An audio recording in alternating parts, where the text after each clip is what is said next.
Hey there YouTube, welcome back to my channel, Mikey speaking. Today I wanted to go over what my goals were for 2020. Did I hit them? And for the new year, my goals for 2021. So I am recording this December 31st, 2020, and it is New Year's Eve, so expect some fireworks. I already hear them going off. I apologize. But this is the last day of the new year that I'm recording, and you will actually see this come January 1st, 2021, so Happy New Year's to you all. Anyways, let's start actually going right into the accounts. I'm actually going to also break down all my accounts, my profits, my losses, my mistakes. Hopefully you don't make those same mistakes. And the account I'm actually most proud of. All right, so we're going to start off actually with my WealthFront account, mainly because it shows all my accounts consolidated. It shows my real estate, which I do have 4 properties. It compares the asset versus debts of all your debts, also all your assets, debts being credit cards, mortgage payments, auto loans, stuff like that. And then your assets being the house itself, if it actually has value in it, your stocks, cash on hand, stuff like that. So I'm not going to go over my real estate today, but this is the overall from my real estate account and my stock accounts minus all my debt I have. So my current net worth as of today is 146K. Now this is slightly off, and I'll go into why in a moment. So starting over with my WealthFront account, I do have $2,600 in the investment WealthFront account, about 17K in my Webull. When I go to my Webull, you actually see it's more. About 8K into my Webull IRA account, which is my retirement account. I just opened that this year.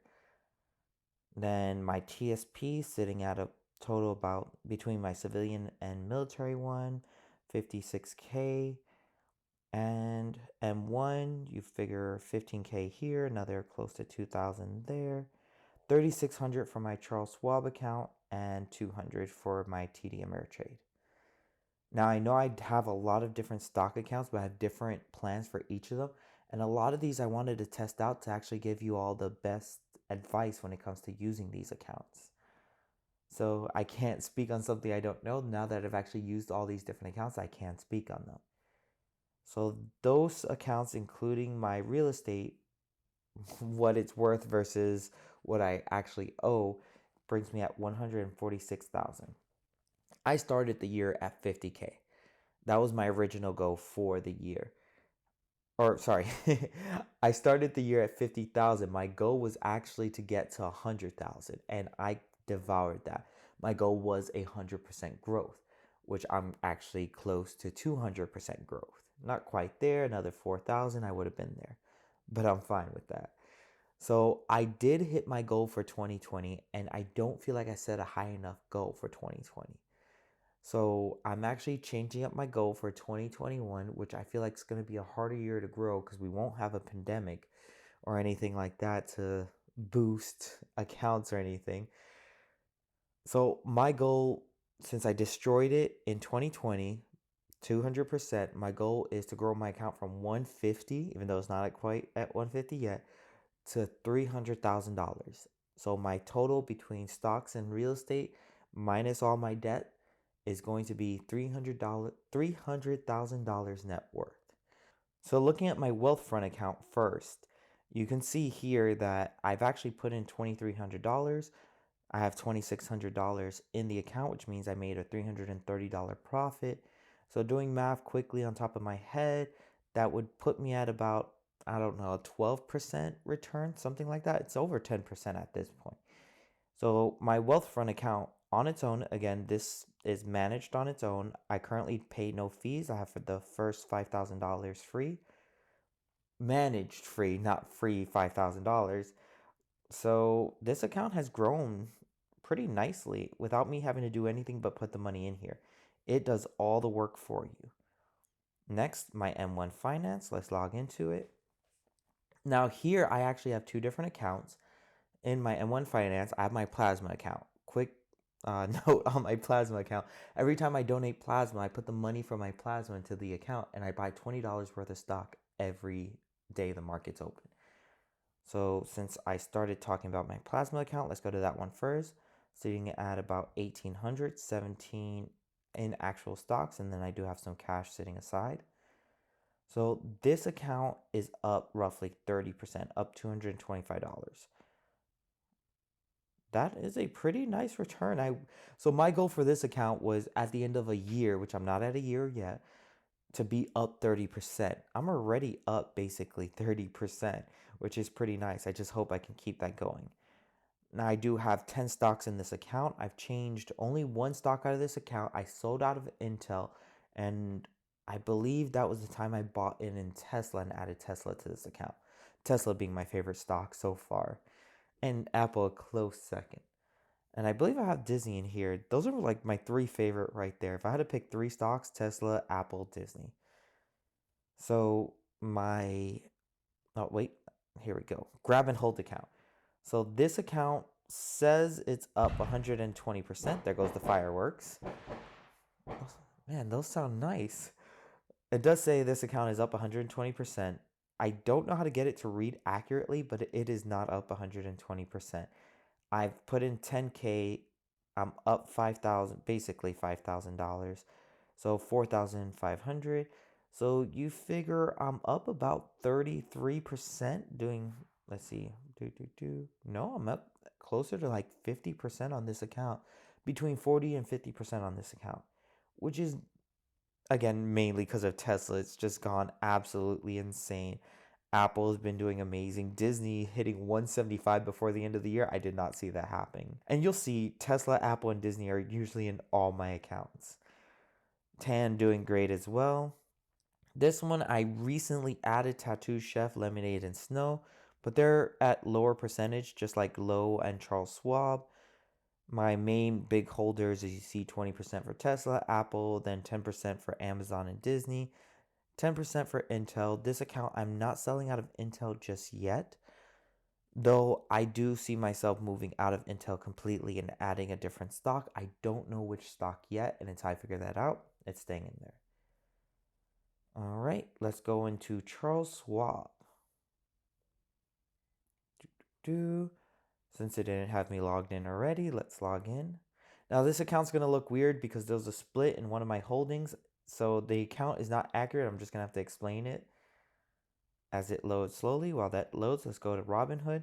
So my Robinhood account I just opened. This one has no gain or loss as of yet. I put in $500. It already had like $5 in there or something like that. And I'm at $4.98. So currently I'm down. But again, I haven't really used this account yet. Like I literally just started. I just put in the $500 a few days ago. So there's $500 in this account. This is my option trading account. Not touching this just yet. And my Charles Schwab account still sitting there loading. There we go. All right. So this is where there's a mistake. And it did this here. If you look here, my account was at $23,000. That is not true. There was a reverse split, and it takes a while for it to reflect properly into your account. So it shows what your account would be if you had those shares at the new price before it brings you down to the proper shares you have. So forward split, reverse split, I got to figure out. I believe that was a forward split. Either way. And we're in the same scenario here. So if we go here, my account is at $2,500.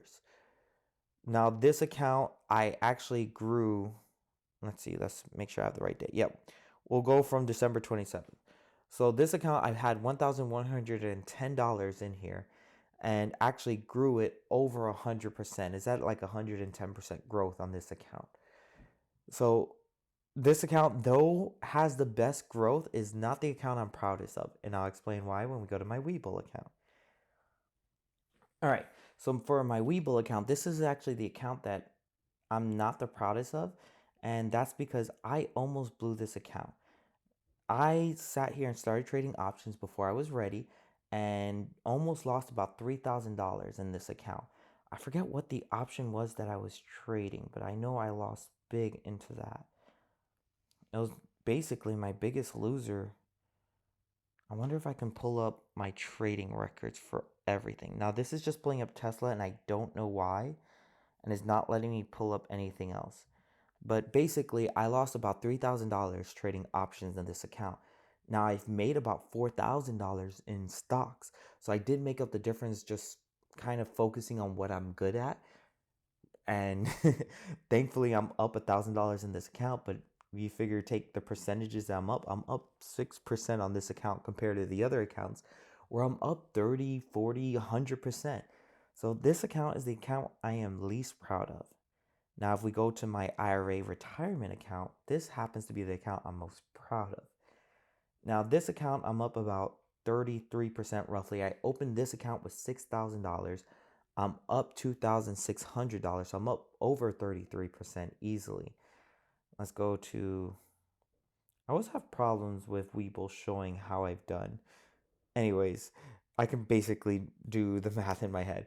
So I opened up the account with 6,000. I'm up 2,600. So I'm over that 33% that I was going for this account. And I opened up this account mid-year, so I didn't even have the full year of trading. I had maybe 6 months of trading within this account. So that is a quick overview of my accounts before the end of the new year. Where my goals were in 2020, being I started with 50,000 net worth and I actually grew that to 150-ish, just shy of that. And my goals for 2021, which is to grow my net worth from 150-ish to 300,000 or more. I think it's an achievable goal. I just need to keep where I'm going, stay consistent with my trading, pick up maybe hopefully one more property in real estate, and that's basically it. All I can say is I wish you all a happy new year. If you're actually interested in trading in the same platforms I use, my links are all down below. You get benefits as well as I do using the links. But until next time, well, until the next year, happy 2021. Enjoy.